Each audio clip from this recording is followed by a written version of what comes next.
Hawaiian Electric, facing more than a dozen lawsuits for allegedly not de-energizing its power lines ahead of a severe wind event or properly maintaining its equipment, released a series of new assertions, including that the fire at 6:30 a.m., the morning fire, appears to have been caused by power lines that fell in high winds, that the Maui County Fire Department responded and reported it 100% contained, left the scene, and later declared it extinguished. And perhaps most importantly, at about 3 p.m., a time when all of Hawaiian Electric's power lines in West Maui had been de-energized for more than 6 hours, a second fire, the afternoon fire, began in the same area, with the cause undetermined. It's been 3 weeks since fires devastated Maui's seaside community of Lahaina in Hawaii, marking the deadliest wildfires in more than a century. 115 people have died as a result, and as the town is trying to return to some semblance of normalcy, the blame game over who or what was responsible for the fires rages on. Now, while Hawaiian Electric recently acknowledged that its power lines fell due to high winds and ignited a fire early on the morning of August 8th, they also claim that they're not fully to blame for the outcome of the fire. Hawaiian Electric faulted county firefighters for declaring the blaze contained and leaving the scene, only to have a second wildfire break out nearby and become the deadliest in the United States in more than a century. Hawaiian Electric said its own crews then went to the scene that afternoon to make repairs and did not see fire, smoke, or embers. The power to the area was off at that point. Shortly before 3 p.m., those crews saw a small fire in a nearby field and called 911, the utility said. Okay, just stop and absorb what I just told you guys, okay? That's right. They are admitting that their downed power lines, which had not been de-energized, caused the initial fire. They're admitting that, okay? But they're also blaming the firefighters. Just absolute insanity. So let's keep going. What else are they claiming here? They're refusing to really focus on how their own incompetence and their own unwillingness to de-energize those power lines ahead of time had an impact. They want to share the blame with the firefighters who risked their lives to put out those fires. Luckily, Maui County officials have filed a lawsuit against the utility company. And that lawsuit accused the utility, Hawaiian Electric, of failing to respond to ominous weather reports on the day of the fires, August 8th, when red flag fire danger warnings were issued because of hurricane-fueled winds and of failing to perform basic maintenance in the years beforehand. That sounds real familiar. Now, defendants knew of the extreme fire danger that the high wind gusts pose to their overhead electrical infrastructure, particularly during red flag conditions, the lawsuit said. It said power company officials had chosen not to de-energize their power lines, even though they knew that power poles and power lines were falling and coming into contact with dry vegetation. So the power lines consisted of bare, uninsulated metal, and they're known to spark fires on impact. In fact, California has had similar problems. Back in 2018, when Pacific Gas and Electric's downed power lines sparked the deadly Camp Fire, 85 people died. Just like with PG&E, there had been a push for Hawaiian Electric to upgrade its equipment by either insulating the wires or burying them below ground.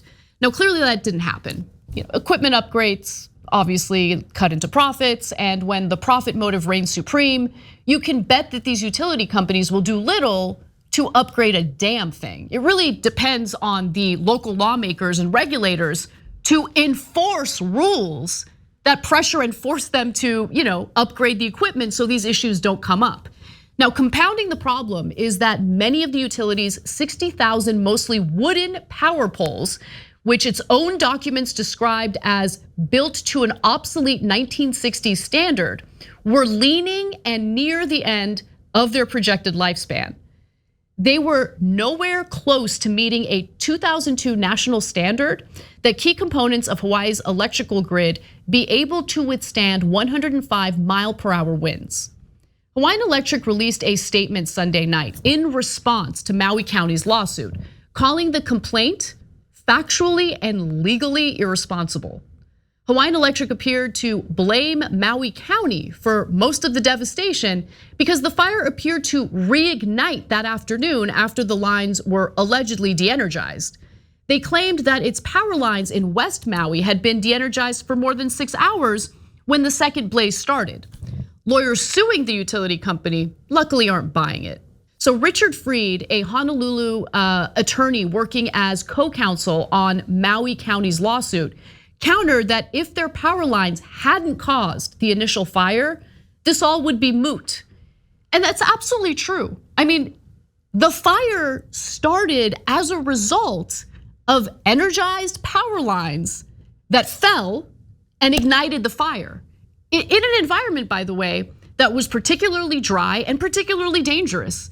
The energy company knew, the utility company knew that this would be a problem. I don't know why they decided against de-energizing the lines ahead of time. They had ample warning.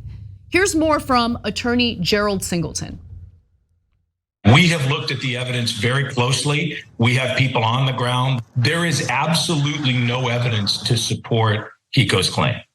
In contrast, all of the evidence we've seen is that the lines were energized. One of the parties that Singleton Schreiber represents, the family of Lorenzo Buddy Jantok II, who suffered second and third degree burns to 90% of his body, according to the lawsuit, leaving behind children, grandchildren, and a rich legacy. If there was a plan to de-energize the lines, Singleton says that's not what HECO told the federal government about a PSPS, or public safety power shutoff. For HECO to say on the one hand, in a filing that's under penalty of perjury and that is with the SEC, that they did not have a PSPS. And then on the other hand, to say that they shut off the power is completely inconsistent.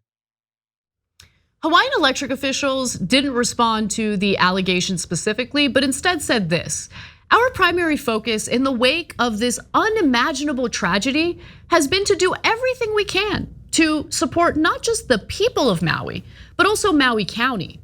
We are very disappointed that Maui County chose this litigious path while the investigation is still unfolding. I don't know if they realize this, but 115 people are gone, they're dead, leaving their family members to piece together their own lives, leaving people who lost their homes, everything that they've built for themselves, gone. They're left to deal with all of that. The idea that this company wants to skirt any responsibility, well, honestly, at this point should not come as any surprise. In fact, the company seems to like skirting important questions, as you'll see in this next video. Why didn't you shut off the power when the wind started to pick up? As I said earlier, it's still in the early days. We're still looking at all the information, and we haven't actually had a chance to do all of that at this time. With all due respect, it's been 6 days though, so almost 6 days. And we've been putting everything we've got to helping our communities right now and our employees who are going through a lot, and supporting them so that they can support the communities. You may be talking about what happens in California and the shutoff program. And so we, like most utilities, don't have that program.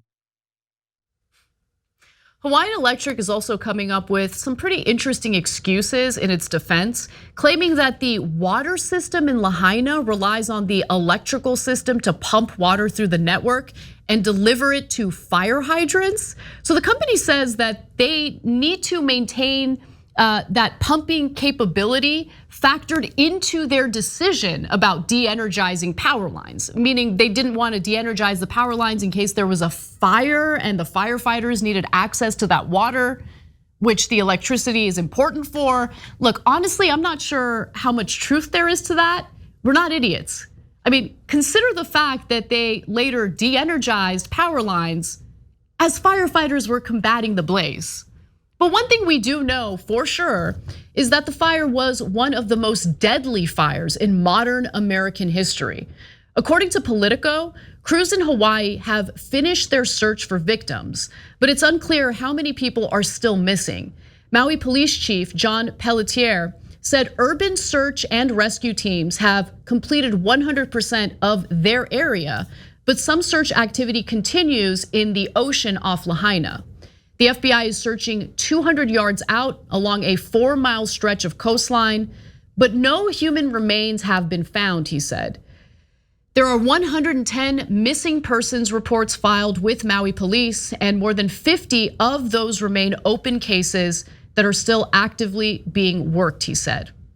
Officials suggested that responders likely have already recovered any remains that are recognizable. They are now shifting their focus to removing hazardous waste and making the area safe for residents to return to.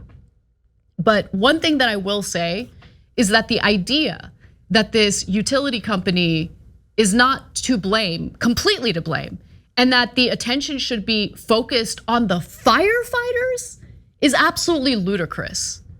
And not to go off on too much of a tangent here, but some of you have asked why I have such a negative reaction to any mention of California Governor Gavin Newsom running for president of the United States.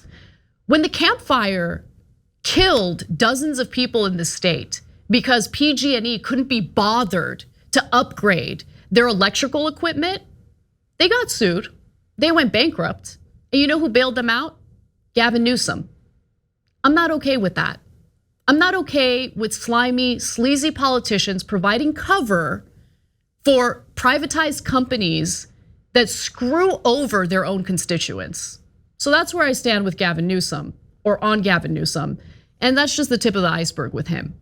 Now, the real question remains, what will local lawmakers and politicians do to help support and protect the people of Maui? What will they do to hold the utility companies accountable? I like that they filed this lawsuit, but should they lose that lawsuit? Should they go bankrupt? What happens next? That's the real question. And the priority should be, again, to help the people of Maui who have suffered the most as a result of the incompetence and the inaction that sparked this fire in the first place.